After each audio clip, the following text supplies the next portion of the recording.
Good morning, people. My name is Joshua Edwards. I'm your host of the Shop Talk Quinny podcast, where we have authentic, real, raw conversations with entrepreneurs and professionals in the Quinny region and beyond.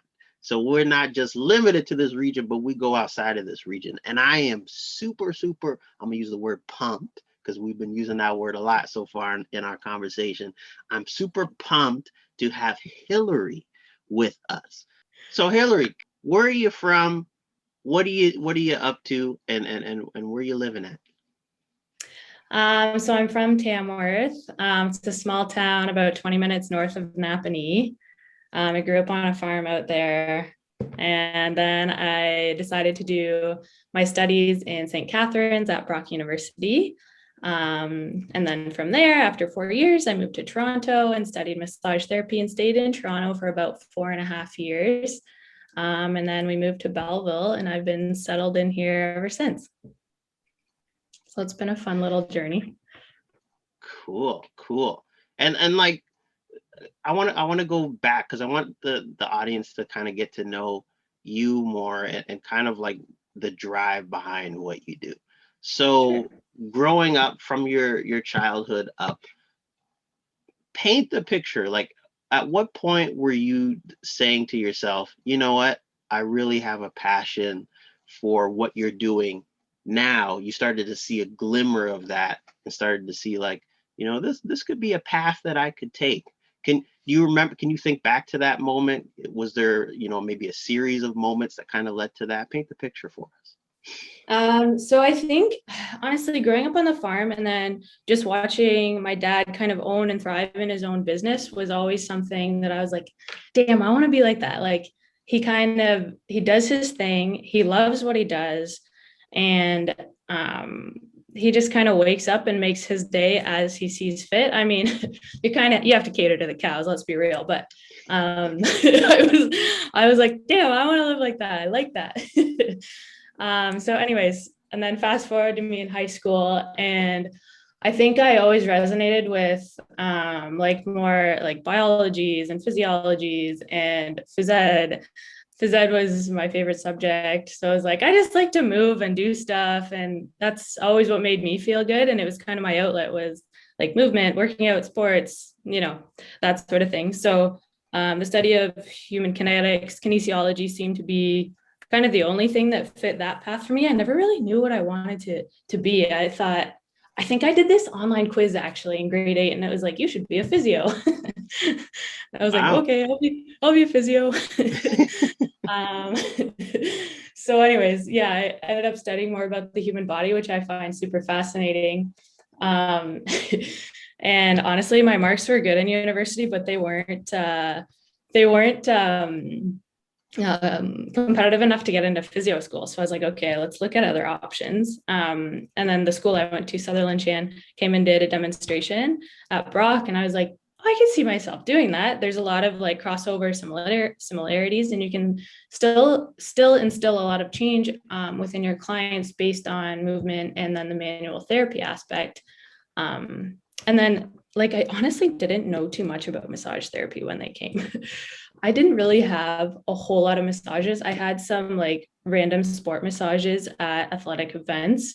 So I thought this is a great opportunity to learn more about what massage therapy is and what like it's capable of becoming. And that's when I started to look into it a little more. And that's when I ended up saying, hey, you know what? I think this is for me. And yeah, and then massage therapy has kind of been it since I think third year university when they came and did that presentation. So it must have been a heck of a presentation. That's awesome. Wow. That's how I got into it. It wasn't actually the game plan the whole time. Spoiler. It's funny how those things fall into place. Like, Yeah. I love stuff like that. And out of curiosity, because I think this is going to bring people value. Like, you talked a little bit in the beginning about like the collaboration between like, like these different sectors and things within, the brand that you're involved with. Talk to me a little bit about what that setup actually looks like and your involvement in it. and then where that spark, where that idea came from, because I think it's pretty cool, and I think it's going to bring a lot of people value. So like the clinical, like the whole clinical aspect. Okay, cool. So I met Cara. She is an osteopathic practitioner, and she was a trainer at the time that I met her at the Right Fit, which is the gym space that we are located in. So I met Cara, and we kind of had the same ideals in terms of like therapy, movement, what have you. So we really connected in that sense. And then I think it was a year and a half into our friendship during the pandemic, of course. So we're like, oh, you know what? Like, we should create a clinical atmosphere where we get to celebrate other healthcare practitioners with the same mindset and kind of instill that that passion, that drive, that confidence into our clients, because it's so valuable when, as a client, you feel empowered to move, and you feel like you are able to improve yourself via yourself with a guide. So, anyways, and we were like, who could we bring together? Like, how should this look? So it was like, well, let's just poach it. Like, let's just not poach, put it out there to different healthcare practitioners and see who's interested. And before we even did that, we had Whitney Black come in, another massage therapist. And we kind of talked and stuff. And I was like, yeah, like, I think she's going to be a good fit. And then, people just came to us, I guess. It was weird. As soon as we put it out there, it kind of came back. So it was really exciting. So we've just been kind of riding that ever since, and kind of making mistakes along the way, but also realizing the potential of the clinical experience and bringing these practitioners together, one, so that they can run their own business and feel empowered themselves, and then two, to move forward as a team to help our clients, I suppose, if that makes sense. I hope I'm being clear enough. Makes complete sense. And by the way, to add on to what you were saying, like this is so cool how this has kind of come about. Like, I spoke to Whitney back when she, made that decision, and interviewed her to kind of, ask her about like how it was going and things of that nature. And just to see the excitement that she exhumed, and that she was so proud of what you guys were doing, what you were cultivating, and that she was able to be a part of it, and in a sense where she's her own business. Like, you could see the sense of pride, the sense of ownership in that. So that was really, really cool for me to experience, just on the side of the person doing the interviewing. But that must be really, really cool for you to see with the people that you brought on board that have come to you. Yeah, it's been really good. That is really cool too. Like, because that was when we were all just starting and stuff. And I'll be honest, like, we didn't know what we were doing at the start. Everything's been slowly coming together, and Whitney's been a huge part of that too, because she joined us so soon, and she's kind of like helped us cultivate that beginning. Cara has since left to Nova Scotia, but she's doing well, and it's been awesome. It's the best move for her right now. So it's just myself and Kavita, our physio, and Whitney Black, and then also a homeopath named Aaron. So yeah, I think I went on a tailspin there. I forget where I was going with that. Well, I mean, it's just awesome and I love the transparency as well, Hilary. Like, you mentioned like mistakes have been made along the way, and hey, like I think that's a lot of people can relate to that. And like, it's like, didn't have it all figured out when you got started, but things are growing and progressing. Where do you see things going now? Like, if we're thinking forward and we're thinking visionary, as I know that you are, what type of things are you kind of looking forward to with this movement, and what things can we expect from it? Oh man, I am so excited. I just want to see, like, so we have our little clinical nest, but I want to see how much collaboration we can expand into later. So maybe bringing in like keynote speakers later within the clinic and saying, hey, this is what I'm doing. This is how I've impacted my clients. How can we learn from this person, or how can we all, I don't know, just bringing in more like-minded practitioners to learn from. And then vice versa, because I think we can all help each other out, whether or not we're a chiro, physio, RMT, osteo, insert healthcare professional. We all have something that we can teach each other. So I'm really looking forward to when the pandemic opens and we can meet with people one-on-one and start learning more about each other's practices, discussing how we can move forward as healthcare professionals and help each other. So I kind of want to expand the collaborations a little bit, I think. And then just, I don't know, hosting fun seminars and just speakers, I think, just meeting new people going forward and getting more involved with local community events and stuff, which will be fun once everything opens up again, which it will.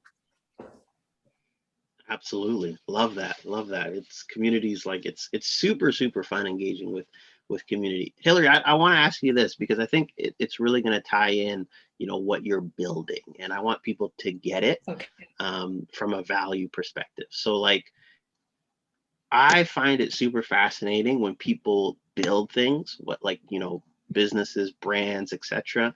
And you can really, really tell that it's a reflection of their values. So if I were to ask you, like, anywhere between 1 and 3 kind of highlighted values that like stick out to you as a human, what would your perspective be on that? Ooh, that's a good question. Highlighted values just as a human being, constantly shifting and changing. I think that means doing a lot of the inner work. So understanding why we are the human we are up until this point, what obstacles are in the way of us reaching our fuller potential. And I love digging into that. So there's kind of that our inner voice aspect, our inner person, our intuition, which I love.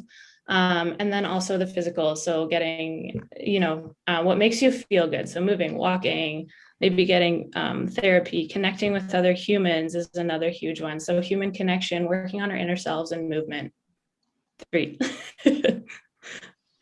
That's awesome. That's awesome. Yeah, that's always been really, really neat for me to see, and it's a question I always love to ask because it gives me That's a great question. Isn't it? It's almost like the window. You kind of get to peek inside and see, like, this is what this person values, and hence this is why you see the reflection of that in everything that they do in their business. That's cool. That's cool. Hilary, and I'll have to ask you this as well as a follow-up to that. What is something like, when we talk about, I love the topic of entrepreneurship. I love the topic of building something that will outlast me, and and will be something that the next generation can take on. When you think about your why, what comes to mind for you when you think about, why you're doing all this? I think that the cliche answer to its core is to help other people. And I remember when I was volunteering at a physio office in, was it first year university? Yes, it was. And the physio asked me the same question. And I said, oh, to help people. He was like, it's not good enough. We need to do better. Like, why? And I was like, holy crap. So honestly, I'm still thinking about it since that day. And I can still picture myself in his office when he asked me that question. And I think I'm always shifting and changing my why, to be honest. I'm not sure there's ever a concrete answer, because it kind of started out with helping people. And then you realize what they're capable of.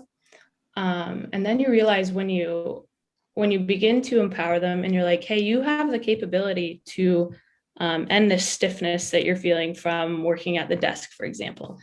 Why don't we try some manual therapy? Why don't we give you some exercises to work on?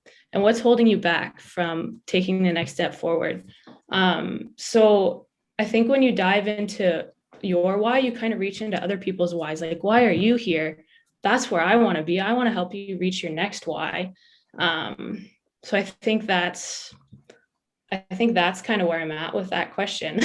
My why is always shifting, I think, because the people who come in to see me are always shifting too. And we kind of want to reach each other's potential, but also working with the practitioners that I'm working with. their why too. Like we're kind of working on each other's whys and building each other up. So that's also why I'm doing it. I get to learn from them, they get to learn from me, and we're becoming better practitioners and humans in the process.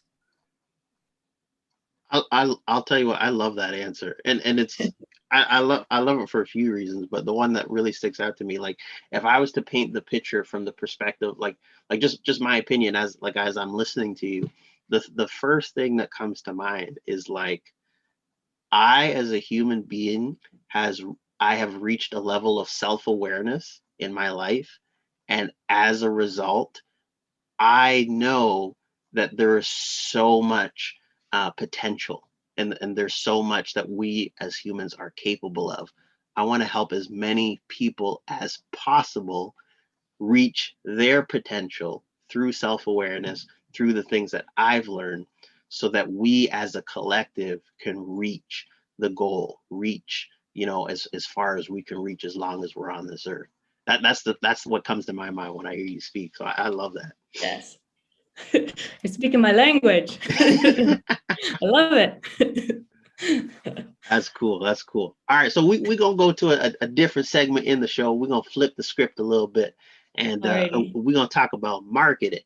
So I know you had a couple of questions around marketing that you wanted to shoot off. So I'm just gonna give you the platform, and and we'll just wrap a little bit on that. You cool with that?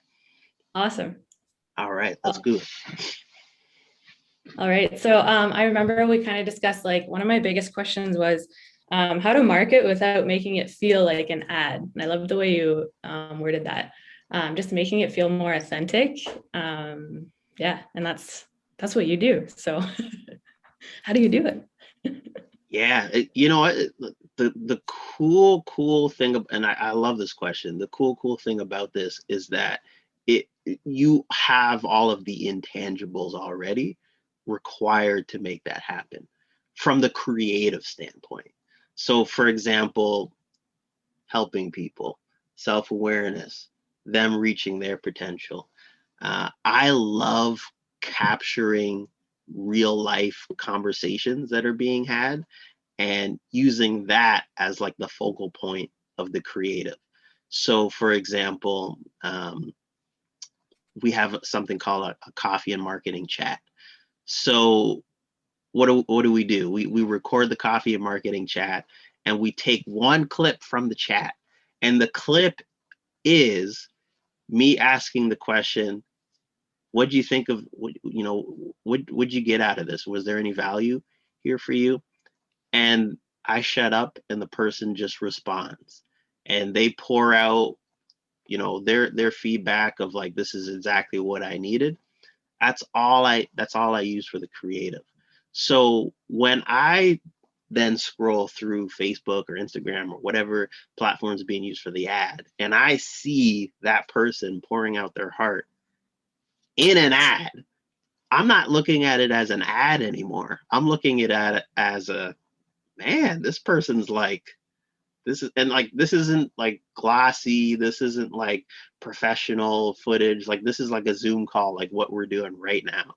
And Yeah. I find capturing those real raw moments that you can't predict, you can't schedule, like they just come. And if you can document as much as possible, record as much as possible those authentic moments, I think that's how you make something that doesn't feel like an ad anymore. It feels like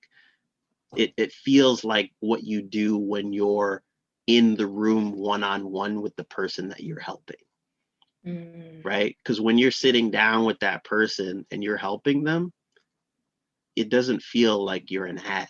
It feels like you're just another human being, and you just happen to have some knowledge and skill, and mix that up with the word care, and you yeah. and you're helping somebody. So that is huge to me. And I would, let's talk about offer real quick to go off of that. Um, what are people clicking to when they hit, the button that takes them wherever? After they see the ad, they click on it. um, I always like to take them to something that doesn't feel like an offer. It feels like an invitation to join something that is, people are excited about. So again, I'm going to use the coffee and marketing chat as an example. That's just a group of us that get together. It's a free monthly event, and we talk marketing, and bunch of people give feedback. It's not just me in a room talking. That's like, Oh, I love. and that's been one of the most beneficial things. And if you notice with Network BOQ, that's why I take that approach. People want to be heard. People are less and less wanting to show up to events where it's like there's a keynote and like they just sit there and listen for the 45 minutes. I'm not saying that there's no value in those, but Mhm. in the small intimate settings that you get, if you can get people to share as much as possible, they'll keep coming back because they now feel like they have a platform and they feel like they have another safe. Some people have the answers to their problems. They just need some place to get it out there and hear Right. that affirmation, hear that positive energy. So, these spaces are as much about affirming people than trying to fix what's going on. Cool. I like that. I like that a lot. Just giving people the space to open up. And then I think once they're able to open up, you get so many ideas generated from everybody else too. It's good collaboration of minds. That's a great way to do it. I like that a lot. Yeah, yeah. Anyway, keep going. What else you got for me? Um, well, how did you start? How did you start up and everything? Because we're kind of at the seedling portion of our clinic. So we're kind of just watering it right now. When you were just a little seedling, like what kind of helped you grow the most in Great marketing? question. Great question. So I can answer from two perspectives. And just for the purpose of clarification, you're talking about the business as of like Oh, OSM. yes. Yeah. Yeah. Great, great. So that's a great question, Hilary. And for me, the interesting thing is it actually comes back to the self-awareness piece, because as of right now, this is actually the first time where, other than when I was like in high school and I started like my own detailing business, and that was just something like I did as a side gig and got business that way. But right now is actually the first time I've started something, and it's not OSM. It's another company. It's called Edwards Tiny Tribe, and it's something that I'm actually going to experience for the first time, starting from the ground up. OSM, I didn't start from the ground up. OSM was something I acquired, and it's gone through three owners. I'm the third, and I really leaned into self awareness, but it was self awareness I kind of understood after the fact, which was that I feel I'm really good at taking something that is already running and finessing it. Mm, Um, I have yet to see where my skill set lies in starting something from absolutely nothing and taking that to say where OSM is right now. So that is where self-awareness has really helped me is an understanding, what, first go around in business at what we're doing. Um, it was probably best for me to acquire something, and then just finesse it, because there was a lot of systems in place. There was a lot of things I didn't have to worry about in acquiring. Now I had to put up the cash to make the thing happen. And that was a self-awareness piece as well, because I had sold my first home, paid off all of my student loan debt, like everything, which is another huge topic. I love talking about money. I love talking about simple living, living below what you make, that type of thing. But yeah, so it was a huge self-awareness game for me. And then just finessing little things. Like I'm not super smart. There's a lot I don't know. There's a lot I still don't know. And I just try to put people around me. So I have a business coach. I have really, really smart people that work at OSM who are brilliant. I have a bookkeeper, just people that come around me, and I delegate and empower people where I can, to get the most out of what we're trying to do and what we're trying to build. nice. Oh, I love that a lot. That was also a really good conversation I had with the Right Fit gym owner a few months back. It was just knowing when to delegate tasks, and then asking for help where you need it instead of trying to do everything yourself. I was like, yeah, that makes sense. And when you're just starting out or when you're just joining something, I think you kind of think, oh no, I've got this. Like I'm headstrong, I'm an entrepreneur, I'm gonna do it all. But like, no, we got to reach out. We got to ask for help. We got to delegate tasks. We can't do this ourselves. I love how you brought this up, Hilary, because you were the number one person. You were like I think there was like you and maybe one other person who answered that way in a question that I put out. Sometimes I just put things out on Instagram just to see where people's minds are at, just to see where, Oh where yeah. people are at from the game of entrepreneurship's perspective. And the question was around, would you prefer to be in a business that can't run without you, or be in a business that Oh can run yeah. without you? And I loved your response because it spoke to exactly what we're talking about. There's people that they are very, very happy to take everything on, and that's their happy place, and that's where they want to stay. And then there's other people that they're happy to delegate and bring more people around them and build and grow. And then that might lead them to moving on to other things, maybe taking a step back and building something else. There's so many different options, but you were one of two people that answered that way, and I love that because that's where I stem from. Ah, cool. I like that too. Yeah, there's no like right or wrong way to answer it. I just think it's yeah, where you see yourself shifting and moving forward. And like if we want to keep building as a group, like can't have one person doing everything. That's not how the team works. So, and I don't know, I'm always reaching out to friends, even family, coworkers, colleagues, like this is how I'm doing things. How would have you done it better? And I love getting different perspectives and outlooks on stuff, and just shifting, like we were talking about. But yeah, I don't know, I like working with a team, I guess. I just love that ideal. I love it too. It's Good yeah. point. Good points to make. Absolutely, absolutely. Hilary, I want people to get to know you. I want people to go and find you after this conversation. Where can they go to get to know more about you, what you got going on? So my main social media platform, or rather the only one I truly focus on, is Instagram. So you can find me at rightfit_therapy. It's our handle. It's also Facebook. We have a YouTube channel that I'm like slowly growing, but we'll get there. HilaryWells.rmt, RM as in massage therapist, T, at gmail.com is my email. If anyone wants to fire me an email, ask any questions, I'm always happy to connect with anybody and everybody. So whatever works Beautiful. best.